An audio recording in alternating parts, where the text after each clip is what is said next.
A todos y a todas. Antes de comenzar la presentación de la revista número 26 del Centro de Estudios Bejaranos, permítanme unas breves palabras.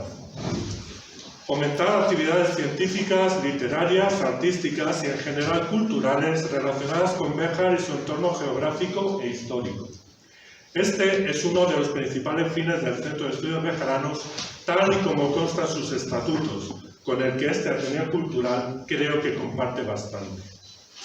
Fomentar, promocionar, incentivar, alentar, producir y compartir cultura. Este ha sido parte de vuestro legado en estos 30 años ya de historia. Lo he hecho algunas veces ya a lo largo de este año como presidente y lo quiero volver a hacer ahora sin que me consideréis un poco pesado. Muchas felicidades por tan redondo aniversario en mi propio nombre y en nombre de este Ateneo. Por muchos más años de conocimiento y entendimiento sobre Béjar, sobre los bejaranos y comarcanos. Y es principalmente por ello, por estos valores y principios que creo compartimos y que intentamos llevar a cabo de la mejor manera posible, aunque a veces seguro que nos equivocaremos, pero siempre sin perder ni el ánimo ni las ganas por crear y difundir cultura. Decía que es por estos valores que compartimos por lo que queríamos hacer patente nuestro reconocimiento y distinción por estos 30 años. Hemos colaborado todo este tiempo en multitud de actividades, presentaciones de libros, exposiciones, conferencias muy variadas de distinta temática, jornadas como las que organizamos el año pasado por el 140 aniversario del casino o presentaciones de vuestra revista como la que tendremos a continuación. Mi deseo es que lo podamos seguir haciendo en el futuro como hasta ahora, porque personalmente nunca entendí ni entiendo tampoco ahora la cultura como una disputa o como una lucha, sino como un enriquecimiento y un beneficio para todos. De cada acto, de cada presentación, de cada encuentro histórico literario se pueden extraer enseñanzas, se pueden recoger ideas y vivencias del todo interesantes y provechosas para nuestras vidas o para las vidas de otros. O al menos, así debería ser. No quiero alargarme mucho más, tan solo quiero volver a insistir en nuestro reconocimiento a todo el trabajo y la labor de difusión de la cultura bejarana y comarcana que el Centro de Estudios Bejaranos lleva realizando desde hace ya una treintena de años. Y para que así quede patente, procedo a continuación a entregar una placa conmemorativa de este acto a la presidenta del centro, doña Josefa Montero García, quien antes de comenzar este acto ha dejado también testimonio en el libro de firmas de nuestro casino obrero, como no podía ser de otra manera, uniendo esas palabras y dedicatoria a otras que han dejado este año, muchas de ellas personas con las cuales hemos hecho actividades y hemos colaborado entre las dos instituciones. Quiero también mencionar que Pepa, aparte de ser presidenta del Centro de Estudios Bejaranos, es socia fiel y seguidora de este Ateneo Cultural, como otros muchos de sus miembros, lo cual es muy de agradecer. Aprovecho esta ocasión para invitar a todos los presentes que no son socios a que se hagan socios y que participen en la próxima junta directiva para que este Ateneo continúe con la labor cultural tan importante en esta ciudad que lleva realizando desde 141 años para que podamos celebrar juntos el 150 aniversario del Casino Obrero y el 50 aniversario del Centro de Estudios Bejaranos, por lo menos. Acabo deseando más cultura, más conocimiento y más Béjar para todos. Muchísimas gracias, larga vida al casino y, por supuesto, larga vida al Centro de Estudios Bejaranos.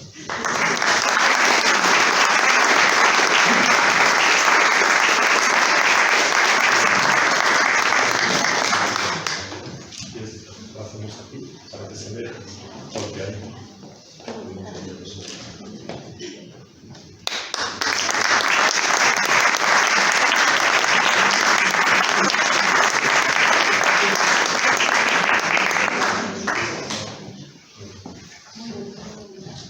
Bueno, yo te voy a decir ahora.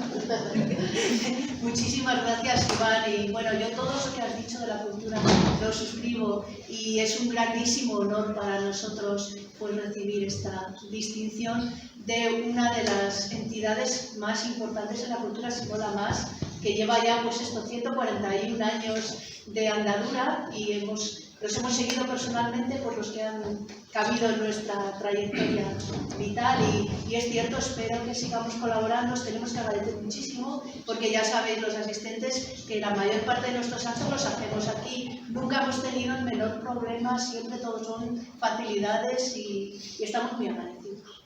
Y nada más, yo creo que mi agradecimiento. La dedicatoria. Bueno, en conmemoración del 30 aniversario del Centro de Estudios Bejaranos, por todos estos años de cultura y conocimiento para todos, Ateneo Cultural Casino Obrero de Béjar, 15 de diciembre de 2022.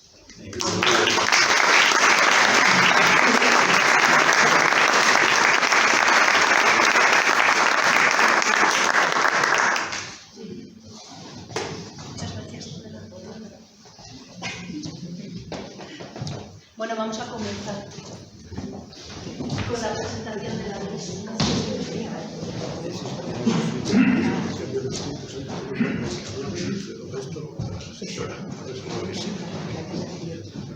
Bueno, aquí tenemos la portada, que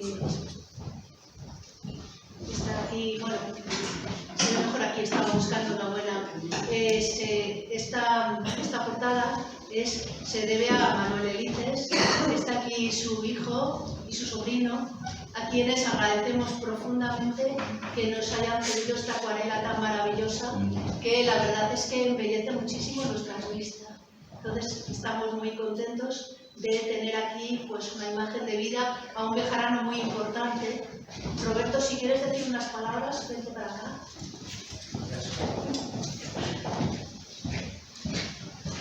Te hemos puesto como el primero de los intervinientes. Bueno, buenas tardes a todos, gracias por estar aquí. Poco puedo decir, daros las gracias, Antonio, buenas tardes.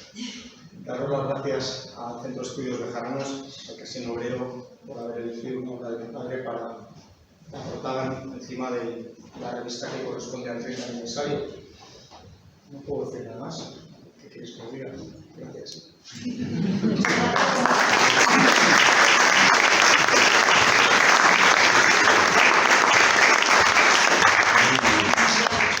Pues tenemos 16 estudios, me parece que son, en el número de este año, que es bastante grueso. Entonces, pues el primero que tenemos es el que he escrito yo como resumen de esta trayectoria de los 30 años que lleva el centro de existencia. Nada, voy a decir 4 cosas. Aquí tenemos unas fotografías de aquel mayo de 1992 en que dentro del ayuntamiento se favoreció la creación de este Centro de Estudios Bejaranos, pues para lo que nos ha dicho Iván, según los estatutos, para difundir, tratar de proteger, etcétera, etcétera, la cultura de Béjar y su zona de influencia, más o menos lo que fue el antiguo ducado de Béjar aproximadamente. Aquí tenemos unas fotografías. El alcalde de aquel momento era Ángel Carlos Leirama, a quien yo creo que le debemos mucho, ¿no? Y desde aquí, pues, un recuerdo para él, que está indispuesto y no puede acompañarnos como nos habría gustado. Aquí vemos algunos de nuestros primeros componentes, que, por ejemplo, José María Hernández Díaz, se ve a Miguel Bruno, Rodríguez Bruno, mira, Alejo Riñones, está también Antonio Avilés, el actual vicepresidente, que es uno de los miembros iniciales del Centro de Estudios Bejaranos, de aquella primera vez que se seleccionaron, pues el ayuntamiento, de acuerdo con las distintas entidades culturales de Béjar, seleccionaron 19 miembros pues, por su reconocido prestigio en estas labores, entre los cuales, pues en la otra fotografía, no se ve muy bien, pero el de más edad que habló en el acto aquel de inauguración fue Ruperto Fraile Álvarez. Aquí se ve, por ejemplo, a Florentino Hernández Bilbao, que era nonagenario en aquella época, pero entró a formar parte. Se ve también a Antonio Martín, se ve pues, a Antonio Lucas Bertú, se ve a José María, bueno, no se los distingue mucho, pero las fotos están en el número de la revista, si alguien tiene algún interés por mirarlas con más atención.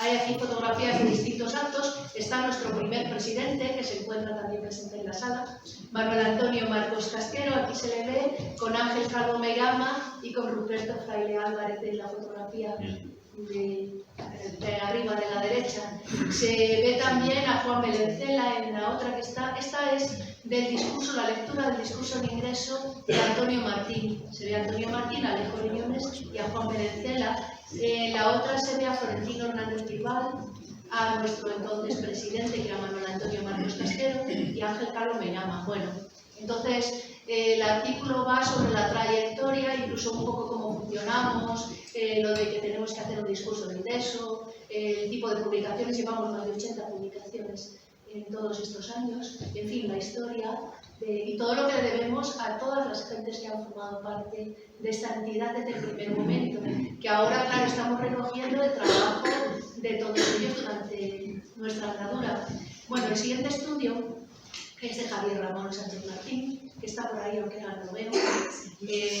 Mirad, es que como yo con estas gafas veo solo un poco. Cuestiones de la edad. Entonces, pues cuando quieras nos puedes hacer un resumen de tu artículo del tinte del duque de la historia de esta importante. Muy brevemente, porque somos muchos los intervinientes. Desde luego, antes de nada, decir que suscribo al 100% lo que ha dicho el presidente del Casino Obrero, y que a pesar de que los que estamos aquí somos la mayoría socios, si hay alguno que no lo sea, por favor, esta institución hay que mantenerla y sacarla a flote.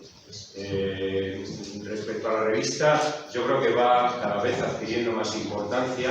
Yo creo que el número de artículos es importante, pero también pienso yo la calidad de los artículos. Todos pasan por varios referees, el mío ha pasado por 3, por lo que sé, y entonces pues lo que se publica pensamos que está bastante bien. Ya referido a mi artículo, yo hace ahora como 21 años, por estas fechas, se derribó el emblemático Tinte del Duque, que era un edificio, varios edificios, un complejo de edificios industriales que estaban, como sabéis, en la calle Recreo, entre la calle Recreo y la calle Valle. Ese tinte yo creo que merece la pena recordarlo, y eso es lo que he tratado yo de hacer en este artículo. He buscado hablar. Quise hacer un artículo más bien corto, referido a la última etapa, pero al final creía que debía hacer un artículo más completo y hablé algo de la historia, pues muchas cosas están publicadas, pero también luego voy hablando de cómo ha ido evolucionando a lo largo de los 409 años que ha sido establecimiento de cultura, pasando lógicamente por distintas reformas, ampliaciones de edificios, etcétera, etcétera, por la emblemática chimenea cuadrada, que ya no existe. Y bueno, pues he ido hablando de toda esa evolución. El tinte del Duque, la primera etapa, pues fue una etapa pues, con un tinte muy pequeñito, pero que era necesario para que los fabricantes bejaranos tuviesen donde teñir sus paños, y el único que tenía potencia económica para hacerlo en aquel momento era el Duque de Béjar. Entonces le insistieron para que lo hiciera, le donaron un terreno que era terreno público y hizo el tinte, y a partir de ahí empezó a evolucionar, pasó por etapas mejores y peores, y la familia Gutiérrez, se titula Del tinte del Duque al tinte de Gutiérrez, alquiló a la familia Rodríguez Arias, que se lo había comprado al duque de Osuna en 1869, pues la familia Gutiérrez entró en 1880 a tener el arrendamiento del tinte del Duque. Desde entonces y hasta 2001, fue esa familia la que lo explotó, primeramente en arriendo y por último, a partir del año 37 o 38, ya como adquirido a la familia Rodríguez Arias. Sobre todo he querido dejar constancia de la última época y lo que había en cada edificio.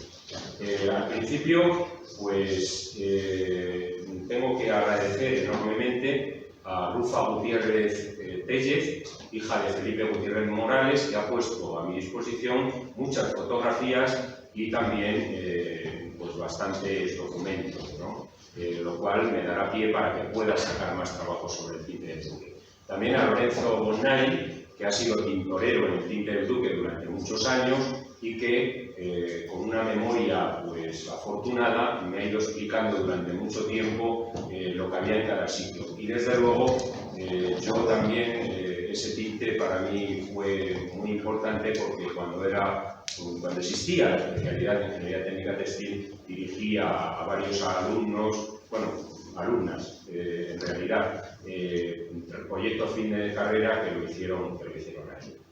Y bueno, pues lo demás pues, lo pueden leer en el artículo. Muchas gracias.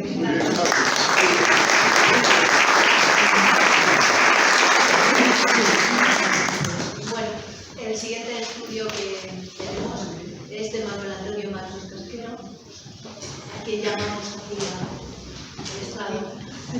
Fue nuestro primer presidente.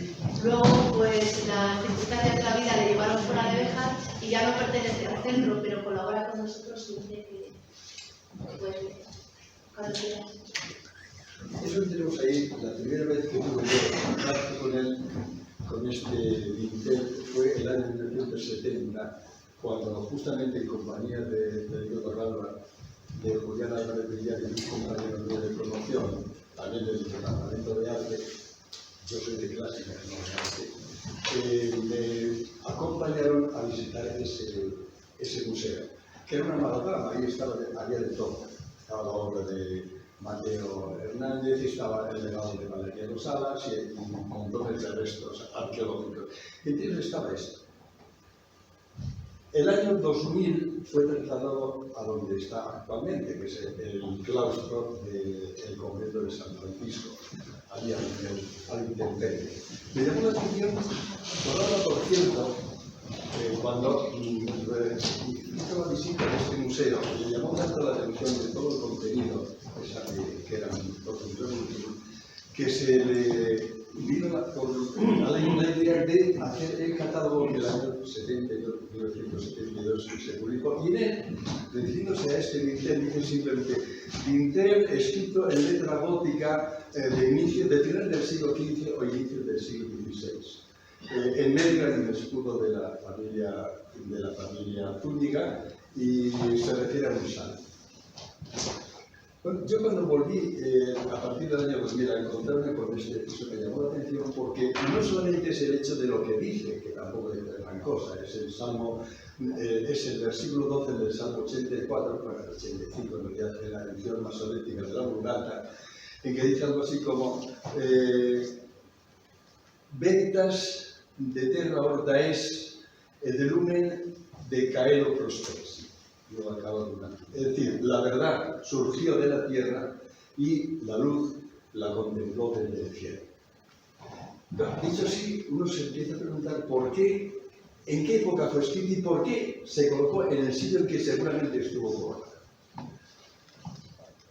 Tirando de archivo del Archivo Histórico Nacional, de los documentos de la Casa de Osuna, me encuentro con un documento en que nos dice que el duque Álvaro II, que vive precisamente a finales del siglo XV y comienzos del siglo XVI, hizo grandes reformas en el antiguo castillo para modernizarlo, en cierto modo, para hacer un poco más, si quieren, renacentista, y colocó entre sus obras, entre lo que allí había ideado, una especie de cámara personal delante de la cual había una antesala que se llama la Sala de los Caballeros, y en el friso figuraba, seguramente, no dice expresamente que fuera este, pero seguramente este. Bien, suponiendo que eso sea cierto, uno se pregunta qué significaba esto y por qué lo puso y qué quería decir con eso. La verdad es que, volviendo a los archivos de la Casa de Osuna, se encuentra con que la vida de este personaje fue realmente muy complicada en la biografía, tanto pública como privada. Políticamente se enfrenta a los católicos, él hereda de su abuelo el presente, que se lo acaban quitando, tiene conflictos para morir sobre la católica con Fernando el Católico, el de Aragón, por un problema enorme hasta que apoya a Carlos V, le saca todo el dinero que puede Carlos V a este duque, pero sí le concede muchas cosas honoríficas, por ejemplo, ser padrino del bautizo de su hijo Felipe II. Pero desde el punto de vista de la biografía personal, el conflicto es mucho mayor, porque su abuelo, que el hombre heredero suyo, lo casa para evitar esos conflictos familiares, lo casa con una tía suya, con Ana. El matrimonio fue realmente desdichado. Desde el momento mismo en que se casa, él tiene una querida, Ana Dorantes, con la que viene nada menos que 6 hijos, 3 varones y 3 hembras. Con su mujer no tiene ninguno. La mujer escribe cartas diciendo que se siente encerrada, que se siente secuestrada. Aquello es un auténtico drama, que se complica todavía mucho más cuando a los 30 años de casado se da cuenta de que el marido quiere nombrar heredero de todos sus bienes al primer hijo bastardo que tiene, que se llama Pedro. Se comienza un litigio que dura muchísimo tiempo, hasta porque ella quiere dejar su legado a una sobrina suya casada con el marqués de Benalcázar, que también fue un matrimonio de la gracia. Uno se pregunta entonces si realmente esta vida política y familiar influyó en algo para colocar esto. ¿Qué es lo que quiere decir realmente el duque? ¿Y dónde estaba colocado? En la sala de los caballeros, delante de su propia cámara. Esto tiene una interpretación, el texto, sin más, una interpretación un poco, si quieren, clásica, sobre todo desde el San Agustín y del San Jerónimo, diciendo que se refiere al nacimiento de Cristo. Cristo, la verdad, él dice que ego sum via et verita servita, yo soy la verdad, el camino, la verdad y la vida. Esa verdad nace de la tierra, Cristo nace de la tierra. Pero en esta época, comienzo del siglo XVI, los protestantes sobre todo comienzan a darle una distinta interpretación a esta frase. La verdad acaba por imponerse a la larga, la verdad nuestra verdad. Esa que no la de los católicos, apostólicos y romanos, sino nuestra verdad. Y de ahí que la Casa de Inglaterra, primero Enrique VIII, luego su hija María la Sangrienta, y después Isabel I, cogen este mismo lema como propio personalmente suyo. La verdad acabará saliendo a flote. En España también, en la Sierra de Aracena, en la ciudad de Aracena, en esta misma época, en el ayuntamiento antiguo, aparece en el friso este mismo aforismo. Justamente como deseo de cambiar un poco la mentalidad, o manifestar el cambio de la mentalidad medieval a la mentalidad renacentista. Con todo esto, jugando con todo ello, con todo esto, yo termino mi artículo con esta pregunta. Llegaba a este punto porque vamos a preguntar lo siguiente. ¿Quería manifestar el duque que poseía su propia verdad para explicar la postura que tomó en el conflicto sucesorio entre Fernando el Católico y Juana la Loca? ¿Quería aludir a que existía una verdad que algún día se abriría paso para acallar las posibles críticas de su vacilante actitud en sus relaciones con Fernando de Aragón? Quería augurar que en algún momento futuro se sabría la verdad de los infaustos vínculos con su esposa María y de las esperanzas sucesorias de sus hijos bastardos. O simplemente sugería que la verdad real de toda la vida sería conocida por el supremo sabedor de todo, después que la justicia divina lo contemplara con benevolencia. Bueno, a esto trato yo de darle respuesta, pero seguramente cada uno de los lectores de la suya personal que será tanto o mejor que a mí. Y eso es lo que pueden encontrar en esa canción.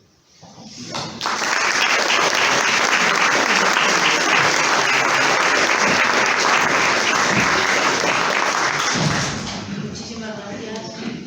Bueno, el siguiente es de Gonzalo Santonja. Es la cuarta entrega sobre Béjar en la literatura clásica española. Las otras 3 anteriores, pues en los correspondientes números de la revista aparecieron. Muy curioso, habla de unas plantas venenosas. Está interesante.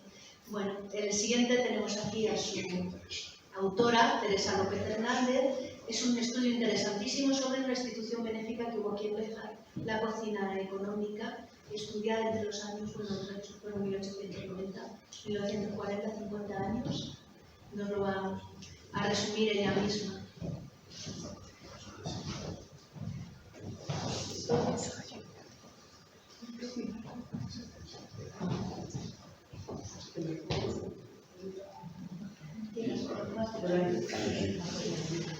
todos los que están aquí, todas las personas que están aquí, sean de Béjar, han oído hablar de la cocina económica y que estaba en San Gil en unas dependencias que tenía ahí el ayuntamiento. La mayoría de las cocinas económicas se fundan a finales del 19 y los primeros años del 20, porque no solo es la de Béjar, está La Coruña, el Ferrol, Gijón, Logroño. Y entonces hay que preguntarse qué había pasado para que de repente afloraran todas estas instituciones. Pues había pasado que en el siglo XIX, además de la ya penosa situación que vivía la clase obrera, hay crisis de subsistencia, hay epidemias, hay guerra civil, y entonces aparece el hambre, con motines y levantamientos populares. ¿Y qué hace el Estado? El Estado liberal dice, si queremos mantener lo que ellos llaman la paz social, hay que proporcionar a esta gente que tenga cubiertas las necesidades básicas. Y entonces lo hacen a través de la beneficencia. No era nada nuevo, ya existían instituciones privadas que habían ejercido la caridad, pero entendida como un deber moral. Y lo que cambia aquí es que se entiende como un derecho de los ciudadanos. Digamos que es el primer paso para después crear la previsión social. Y la de Béjar se inauguró el 6 de noviembre de 1890. ¿Y qué pasaba en Béjar en esa época? Pues en 1890 hay una crisis industrial muy grave, con mucho desempleo, se han cerrado fábricas. Encima hay una epidemia de gripe, que también se llama dengue, influenza o trancazo. Y en 1890 se forma un nuevo ayuntamiento cuyo alcalde es Fulgencio García López. Fulgencio García López es un industrial, el propietario de la fábrica de harinas de Picozos. El abuelo de Fulgencio García Galindo, sé que todo el mundo aquí lo conoce por ser. Pues este alcalde dice, bueno, se ha enterado de que las tiendas Asido, que también en principio se les llamaba así, tiendas Asido, en Madrid funcionaban bien, y decide ir a Madrid y enterarse a ver si se puede poner una en Béjar. Va a Madrid y cuando vuelve, habla con el ayuntamiento, que es el que le iba a financiar en parte, y el ayuntamiento está de acuerdo. Involucra a todos los estamentos sociales con disponibilidad económica para que ayude, y entonces se creó esta institución. ¿Por qué es importante la cocina económica? Porque en el siglo XX no se soluciona nada. Sigue habiendo crisis industrial, hay mucha conflictividad laboral y encima hay una epidemia de gripe en 1918, es decir, todo complicadísimo. Y es lo que trata este artículo. Hace un recorrido por todas las situaciones que tuvo que afrontar la cocina económica, todas esas situaciones de necesidad y de evolución que fue llevando. La cocina económica duró 50 años, hasta 1940, y no desaparece porque ya estuviera todo solucionado, sino porque es obligada a integrarse en las instituciones que había creado el franquismo para la asistencia social y en su monarquía. Espero que les guste.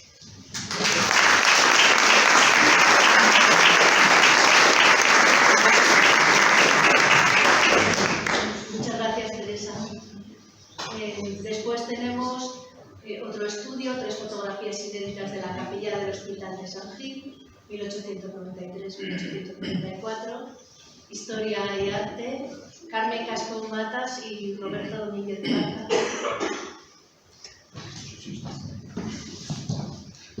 Yo voy a hablar poco, que no lo tengo preparado. Bueno, esto es una sorpresa, un descubrimiento. Un día estando en el archivo histórico municipal de Béjar, me dice, hay aquí unas cajas de fotos antiguas.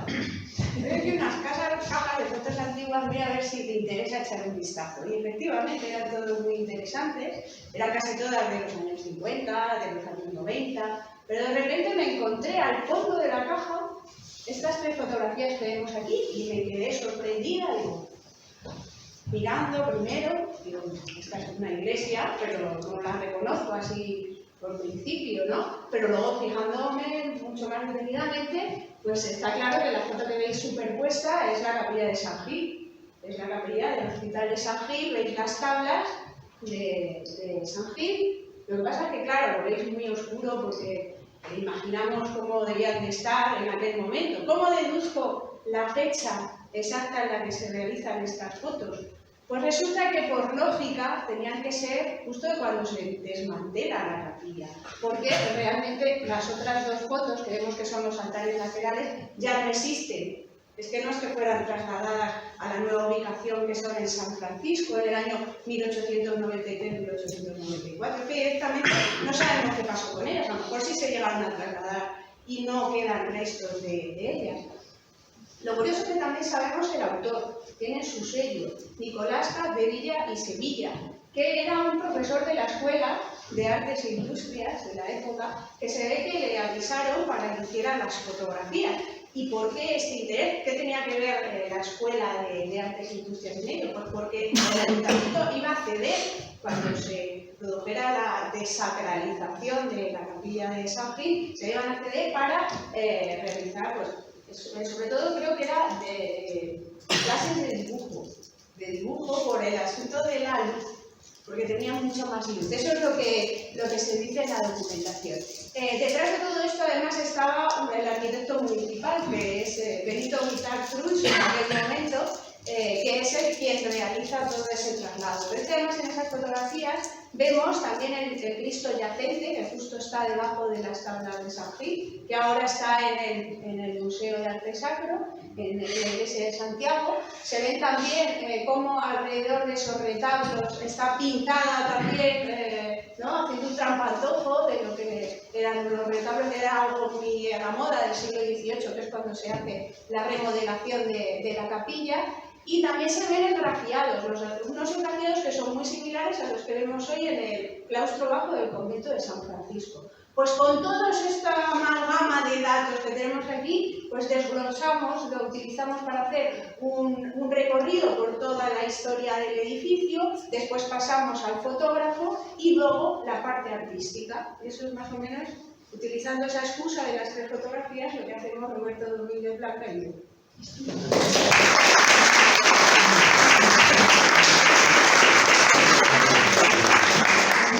Muchas gracias, Carmen. Después no ha podido acompañarnos hoy porque tiene otro asunto académico. Manuel Carlos Palamueque López. Hemos incluido aquí su discurso de conmemoración de los hechos del día 28 de septiembre que pronunció en la Puerta de Aviñón. Entonces, el texto está incluido aquí. Bueno, el siguiente estudio, El clero y los clérigos en la historia de Becedas, es de Jesús Gómez Blázquez, que como todos sabéis, supongo, falleció repentinamente este verano, al poco tiempo de habernos enviado su trabajo. Y bueno, pues le seguimos echando de menos, pero nos ha dejado un legado, entre los cuales está este artículo y el libro que presentamos hace poco de la colección Doblajes de Junio. Después tenemos a nuestro amigo ya, el Marqués de Valero, amigo también de nuestro compañero Emiliano Sánchez, que está aquí presente. Esta es la segunda parte, porque en la revista del año pasado pues incluyó la primera. Si nos quieres contar algo, Emiliano. La verdad es que no he preparado nada, Pepo. ¿Cómo quieres? Bueno, está muy bien, yo sí lo he leído, pero... Bueno, si quieres, digo, nada, un minuto por el caso. Y lo dicho, yo no solamente no es que no haya preparado nada, es que peor es que no me acuerdo de nada. Porque, no, de verdad, es un artículo que nació muy largo, lo hice en la época de la pandemia, es decir, que ya ha llovido desde entonces, y ahora estoy en otras cosas completamente distintas ya a lo que es la nobleza de Jarana, y la verdad es que me costaría, ¿no? Pero bueno, muy básicamente, en esta segunda parte del artículo, lo que intento es recoger la etapa del Marqués de Valero que corresponde ya al reinado de Felipe V, no de Carlos II, sino de Felipe V. Es una época en la que el Marqués de Valero es triplemente virrey, primero lo es de México, después de Cerdeña, más tarde lo es de Nueva España, como conocen todos ustedes, porque realiza una labor, por ciertamente, muy importante, ¿no? Regresado a España, y de verdad que estoy intentando hacer un esfuerzo de memoria importante, regresado a España, entra al servicio de Luis I, porque en estos momentos es rey, Felipe V abdicado, un poco esperando que va a ser rey de Francia, ¿no? Y es aquí cuando realiza su gran carrera, es gentilhombre primero de Luis I, después pasa a ser mayordomo mayor de la reina Luisa Isabel, que por cierto estaba, pero vamos, Es un personaje, ¿no?, completamente ida, y allí, además, hace el viaje de devolución de esta reina a Francia, por eso, porque estaba ciertamente bastante desequilibrada. Y bueno, finalmente, cuando regresa a España, le acaban haciendo, lo tienen por ahí, pues acaba siendo duque de Arión, un poco como premio a toda su trayectoria, que está muy vinculada, por cierto, a lo que se denomina el partido francés dentro del reinado de Felipe V y de Luis I. Y eso es todo, un resumen así muy improvisado y muy por encima. ¿Y eso no te acuerdas, no? No, es verdad que no.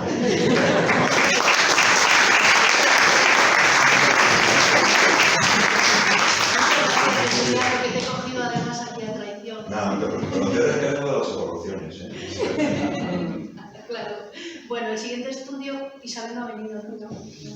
Es sobre Santa Catalina de Alejandría, es un cuadro que posiblemente, según la teoría de Isabel Conde, podría deberse a los pinceles de Teresa Sarmiento de la Cerda, que parece que se le daba muy bien, que tiene varios trabajos pictóricos. Entonces, bueno, es muy interesante las hipótesis que plantea. El cuadro está, como dice aquí, en la parroquia de Medivilla, provincia de Ávila. Es muy interesante también este trabajo. El siguiente, si nos acompaña, el estudio de José Ignacio Díez el Cuaz, compañero nuestro en el Centro de Estudios Bejaranos, sobre la arquitectura tradicional en torno al puente de Río Frío. Cuando quieras.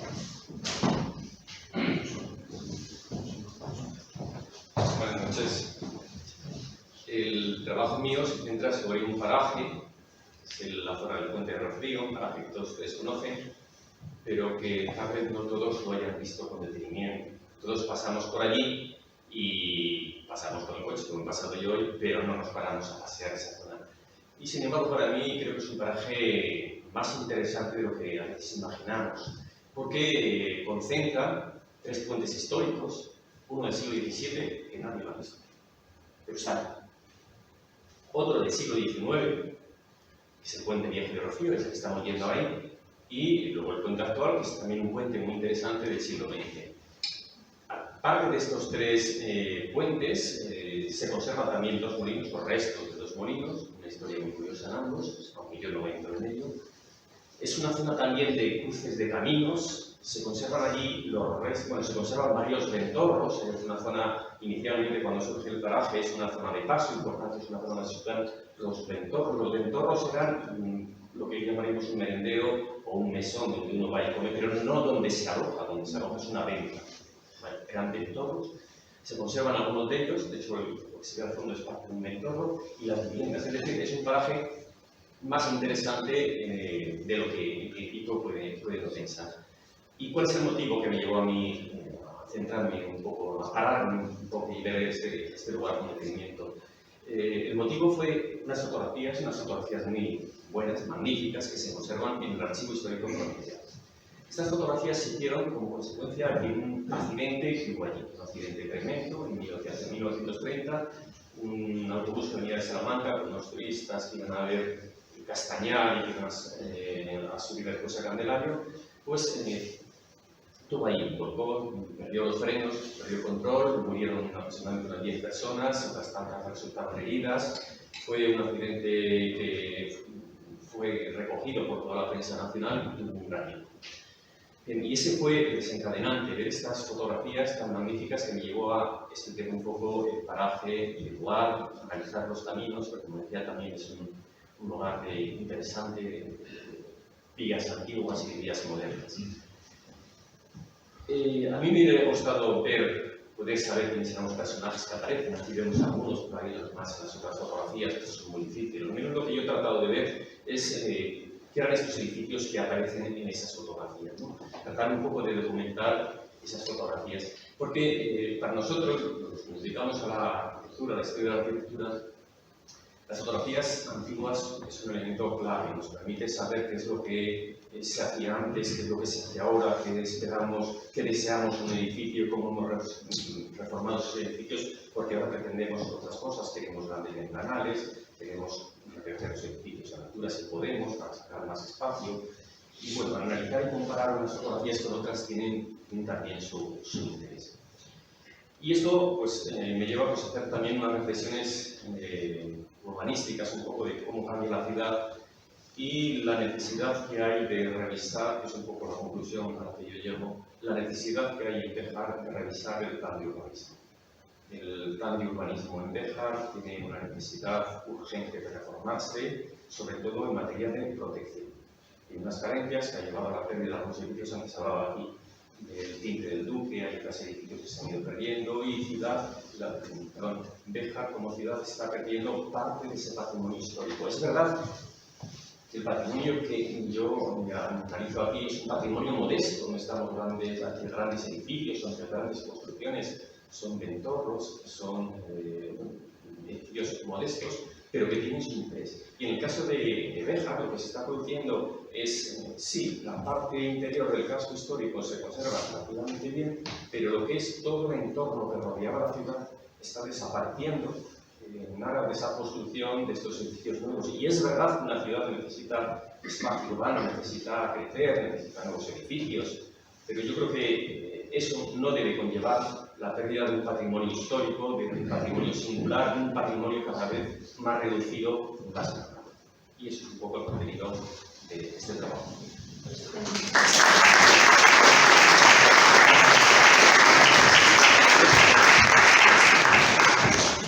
Bueno, el siguiente estudio trata de dos obras del entorno del bosque de los palacios de los duques de Béjar.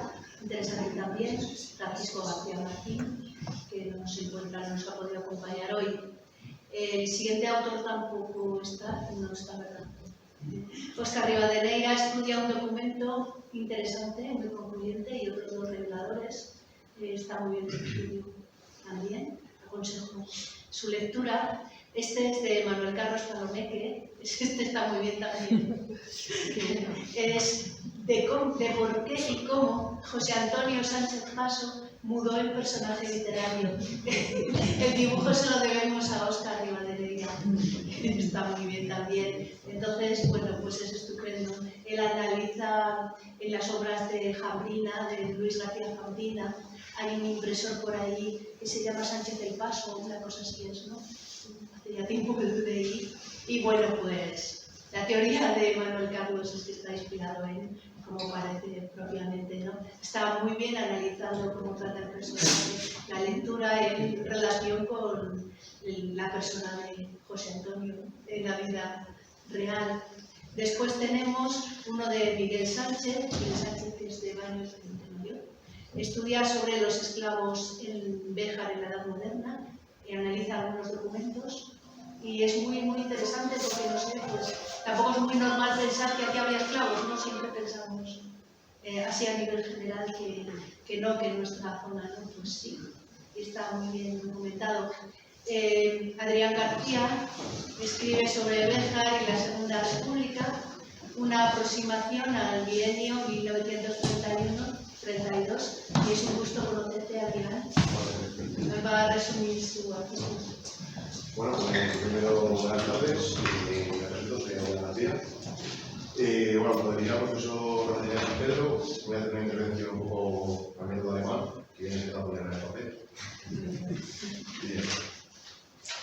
Bien, pues vengo hoy aquí para presentar mi artículo Béjar durante la Segunda República, una aproximación al bienio 1931-1932.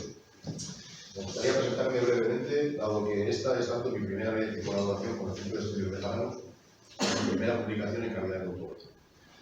Bejarano de nacimiento y actualmente viviendo de nuevo en la ciudad, completé mis estudios de grado de Historia en el año 2019 por la Universidad de Salamanca, ya que actualmente mi relación con la historia tiene más que ver con la docencia. Ha sido este año cuando finalmente he decidido llevar a cabo esta experiencia a raíz del trabajo de fin de grado. Me gustaría asimismo dedicar algunos agradecimientos, primero a mi familia, que están aquí presentes hoy acompañándome, también al profesor Francisco de Luis, catedrático de Historia Contemporánea de la Universidad de Salamanca, quien creo que es el tutor de mi trabajo de fin de grado y quien fue asimismo quien me dio los ánimos para transformar el trabajo en una publicación. Igualmente a Andrea Zaza, quien me ha asesorado durante este proceso de elaboración del artículo, y al propio Centro de Estudios Bejarano por darme la oportunidad de estar aquí hoy, así como por su continua labor en la búsqueda de valor con la historia de nuestra ciudad.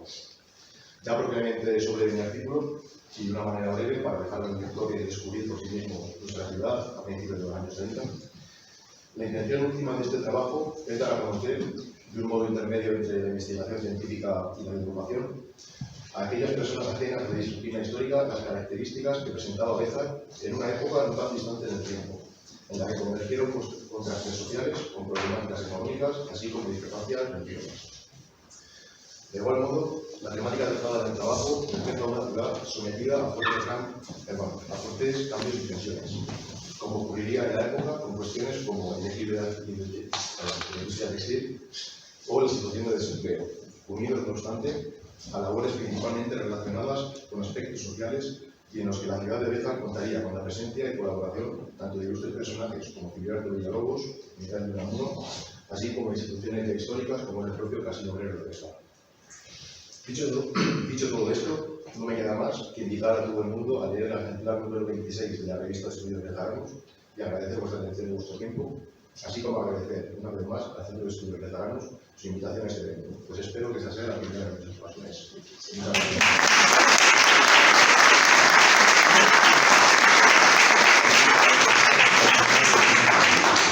Muchas gracias, Adriana, así lo esperamos. También, bueno, creaciones tenemos unas cuantas, una de José Luis Puerto Hernández, otra de Yolanda Izar, Anaya, Pedro Gela Escudero, que tenemos un vídeo por aquí, Antonio Gutiérrez Turrión, ¿otra vez? Que si quieres verla, pues... Luego está Gabriel Cusack, Álvaro Medina de Toro, que también está en la sala, Marcelo Matas, que también. Mercedes Riva no ha podido venir y Amalia Ulla, pues no está aquí. Todas ellas, pues, de la categoría de sus autores, que no hace falta decir más. Como quieras. Sara, aquí te pido. Buenas noches. Yo vengo con Alfonso porque no me sé la corrección de memoria. De modo que tengo que leer alguna cosa. Bueno, te había aportado este año la revista en el apartado de creación, o hay otra cosa por ahí, pues es un grupo de aforismos de los que yo vengo creando en mis tomos de los días reunidos, que llevan por el episodio casi enésimo, y todos son de este año. Cabe preguntarse a lo mejor qué es eso de un aforismo, porque a lo mejor, qué sé yo, no sé si está muy allí. Pero la verdad es que yo no sé muy bien definir qué es un aforismo. Entonces, porque no digo tal vez, ¿verdad? Pero en definitiva podemos acudir a la definición clásica.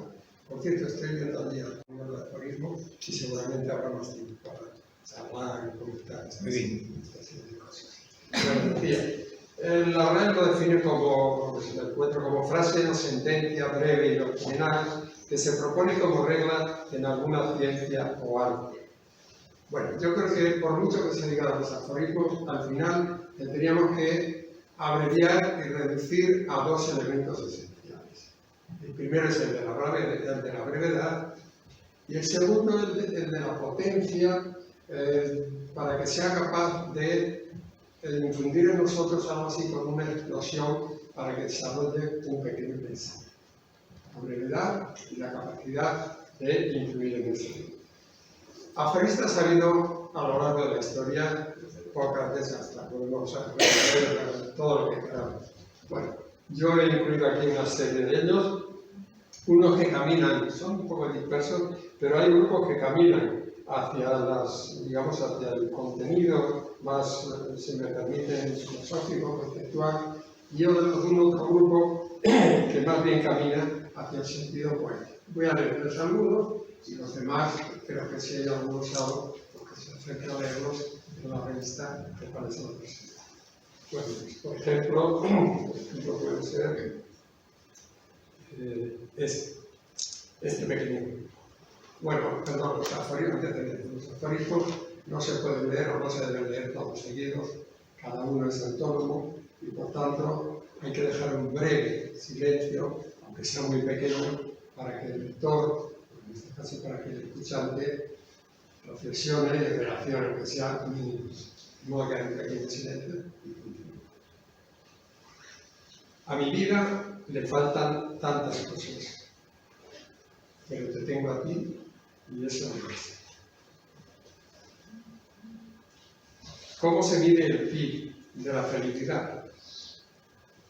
¿Acaso con la sensación de bienestar? Fallo del liberalismo: confundir lo desigual con lo diferente. Amarse y diluirse en la perplejidad del cielo y de la noche. Atención, pregunta. ¿Se puede pensar bien sin hablar bien? Nada ensancha la sensación de espacio y de tiempo como un libro. Tan solo los principios se resisten a la ruina de la obsolescencia. Cuanta más fuerza tiene lo privado, más privado me siento de todo. La corrupción empieza cuando sustituimos los ideales por los intereses. Nunca y siempre son solo dos puntos de vista que terminan encontrándose. Quiero morirme contigo, pero no morir de ti. El tiempo cicatriza a su manera las heridas de guerra entre nosotros. Y otra pequeña serie que dice lo siguiente: por más que lo anhelemos, el futuro siempre estará solo, pues nadie ha de llegar a su presencia. Más que verdad o duda, eres presencia, el presente de todos los presentes. La luna peregrina por el cielo con aspecto de concha. ¿Será que va a Santiago? Vagabunda y errática la tarde, se duerme el horizonte y anochece. Noches plenilunadas, cuando arrimar ternuras explica el universo. Indicios de amor que rondan en las fronteras del tiempo. Lucharon por vivir y nunca fueron. Más efímeros que el poema. Al terminar un verso, ya no somos los mismos. Después de la tormenta, la tierra suda gotas de rocío. Un oasis de lluvia en el desierto. El cielo se revela en nueva vida. Hoy el viento interpreta melodías con notas del recuerdo y habla lenguas extrañas con rumores lejanos. Diluirse en el verso y ser el verso mismo. No quiero que me ofrezcan el nombre de las cosas. Quiero ser yo las cosas en sus nombres. Admitir la verdad como forma ideal de penitencia. Estoy un poco viejo. Voy a matar la edad perdiendo el tiempo. Bueno, y más.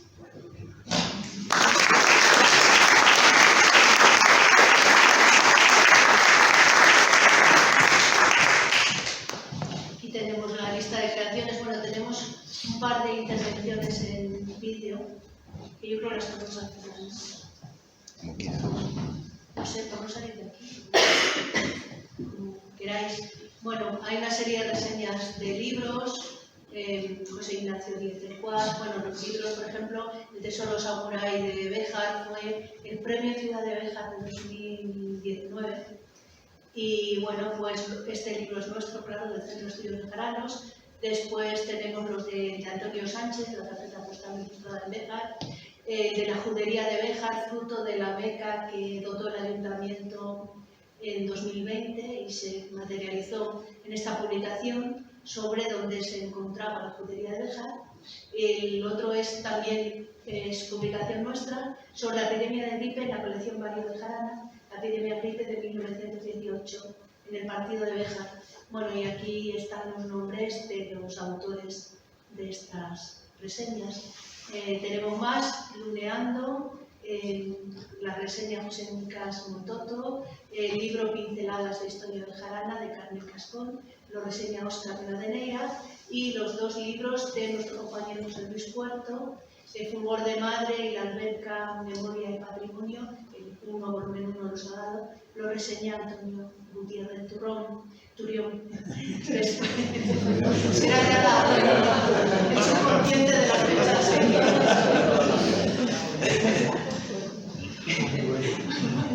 Después tenemos la reseña del libro de Paco Blanco, de Francisco Blanco, sobre el patrimonio musical. Bueno, esta es otro lapsus. Salamanca, patrimonio inmaterial. Y bueno, El año de la serpiente, de Tomás García Merino, de Jarano también, que lo reseña nuestro compañero Antonio Gómez Amat. Juan Antonio Frías Corsino lo reseña también. Bueno, tenemos estos dos. Antonio Gutiérrez Turión, Restaurantes Chino Hong Kong de Luis Felipe, lo reseña Antonio.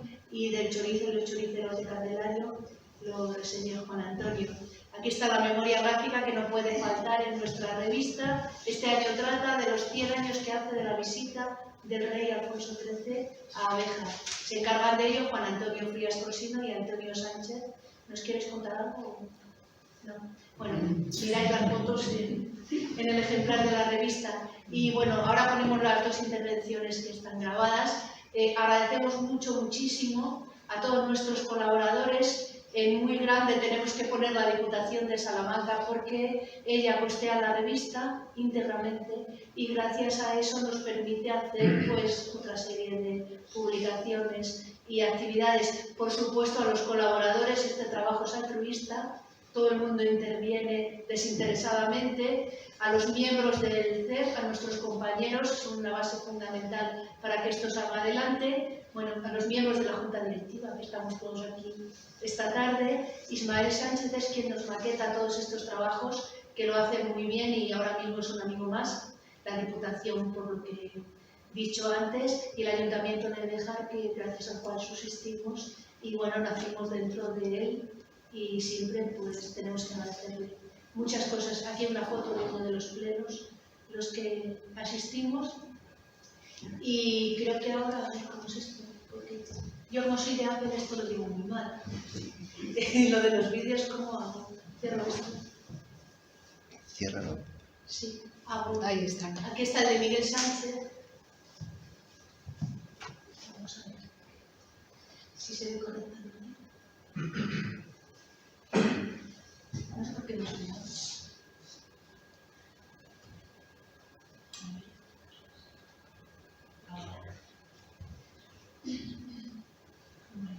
¿De sonido vamos a estar todo? Sí. Hola, buenas noches. Soy Miguel Sánchez. Está un poco bajo. ¿Cómo era esto?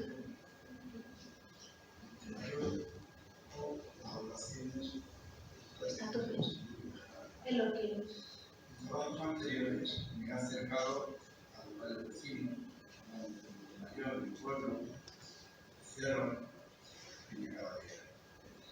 Otros han estado centrados en personas conocientes como Chávez Pérez, Darío, Chilano. No se oye nada, ¿eh?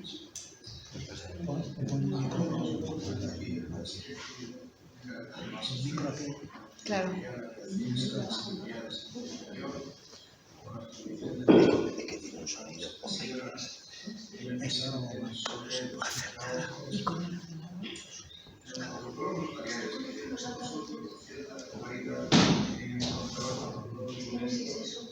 Con la presencia de esclavos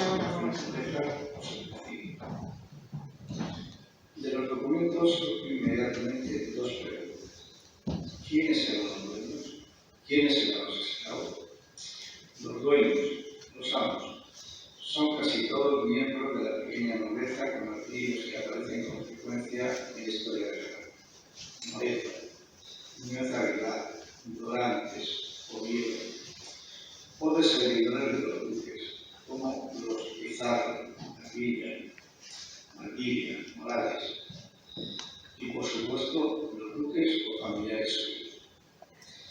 último, dejo abiertas las líneas de trabajo sobre el tema.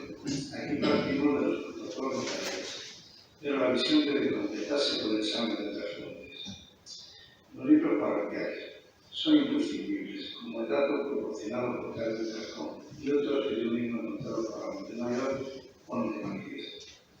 Los esclavos a veces tienen hijos, se bautizan, a veces se casan y fallecen, dejando un rastro en los archivos eclesiásticos. Espero que les interese y lo vean como lo que es, un trabajo que aborda un tema que queda abierto a nuevas aportaciones. Muchas gracias y feliz Navidad.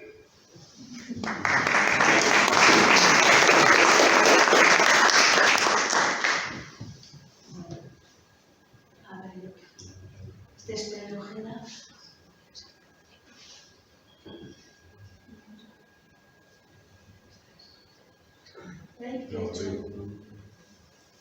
Es que como el mío es completamente diferente, no sé qué libro es. Tres estampas y un tránsito, de Pedro Ojeda Escudero. Sí, pero no. Estampas. Lo voy a volver a abrir. No le tengo cogido el papel.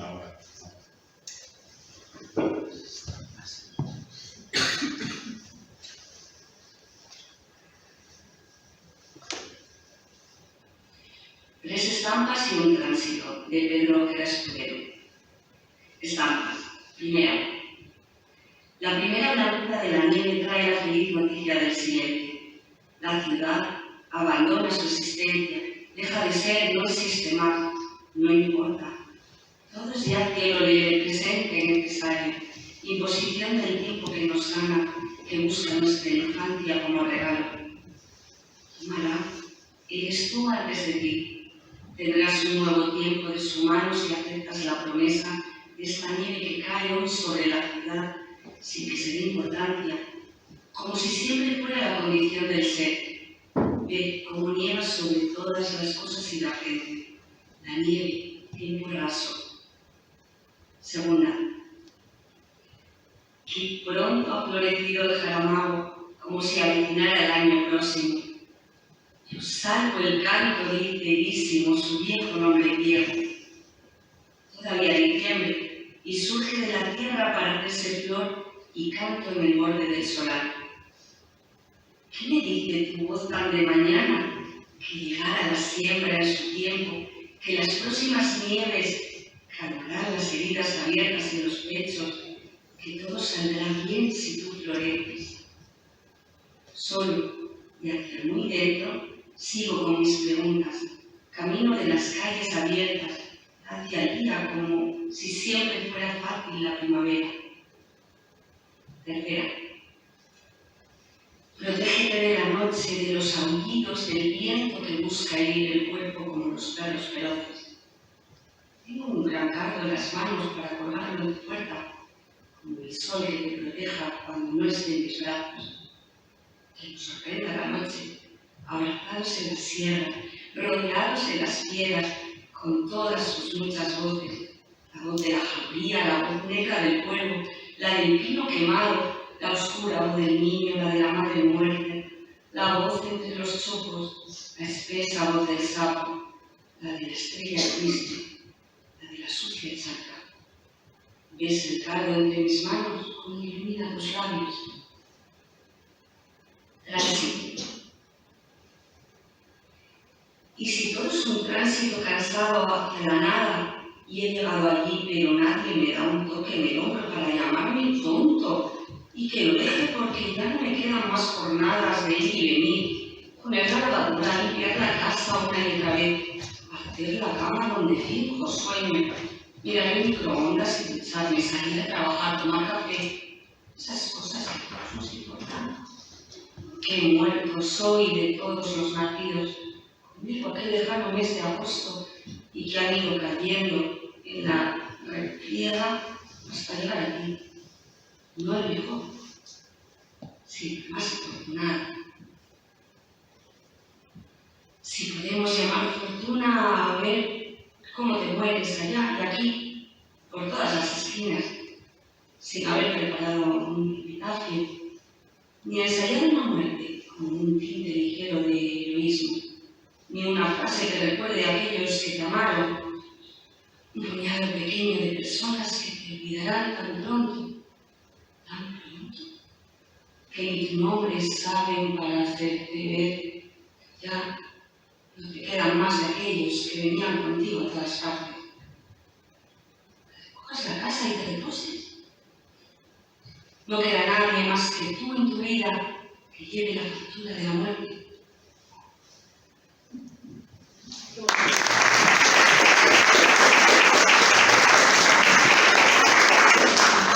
Bueno, y nada más, esto es todo.